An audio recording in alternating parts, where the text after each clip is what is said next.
जम्मू कश्मीर के श्रीनगर में शुक्रवार रात नौगाम पुलिस स्टेशन के भीतर हुआ भीषण धमाका पूरे इलाके में दहशत फैलाने वाला साबित हुआ।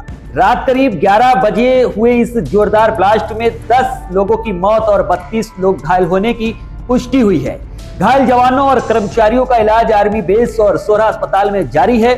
शुरुआती जानकारी के मुताबिक विस्फोट उस समय हुआ जब पुलिस व्हाइट कॉलर आतंकी मॉडल कैश में जब्त किए गए विस्फोटक सैंपल ले रही थी। फिलहाल ये साफ नहीं है कि पुलिस स्टेशन में पूरा 360 किलो विस्फोटक मौजूद था या उसका कुछ हिस्सा जांच के लिए लाया गया था।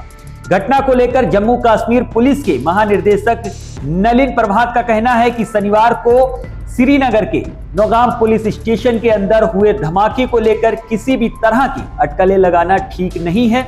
उन्होंने साफ कहा है कि यह कोई साजिश नहीं बल्कि एक हादसा है। धमाके में 10 लोगों की मौत हो गई है।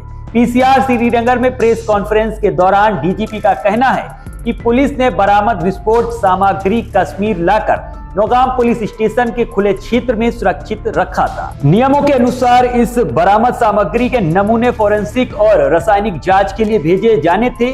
बरामदगी ज्यादा होने की वजह से ये प्रक्रिया कल से चल रही थी। उन्होंने साफ कहा है कि सामग्री बेहद अस्थिर और संवेदनशील थी, इसलिए नमूने लेने में बहुत सावधानी बरती जा रही थी। लेकिन रात करीब 11:20 पर अचानक धमाका हो गया। डीजीपी ने कहा कि इस घटना को लेकर किसी तरह की अटकलें फैलाना बेकार है।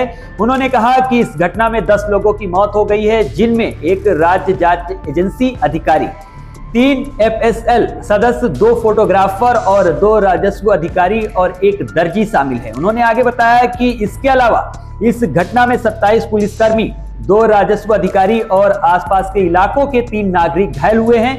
घायलों को तुरंत इलाज के लिए नजदीकी अस्पताल में ले जाया गया। डीजीपी ने यह भी कहा है कि पुलिस थाने की इमारत पूरी तरह क्षतिग्रस्त हो गई है और आसपास की इमारतों को भी नुकसान पहुंचा है।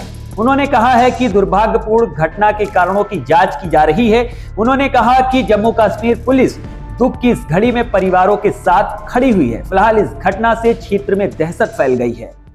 During the investigation in FIR number 162 of the year 2025 of PS Nogam, a huge quantity of explosive substances, chemicals and reagents were also recovered from Faridabad. On 9, the samples of the recovery had to be forwarded for further forensic and chemical examination. On account of the voluminous nature of the recovery, this process was going on for the past 2 days, which means yesterday and day before, by the FSL team. Due to the unstable and sensitive nature of the recovery, the sampling process, the handling was being done with extreme caution, with utmost caution by the FSL team. However, unfortunately, during this course, last night around 11:20 p.m., an accidental explosion has taken place.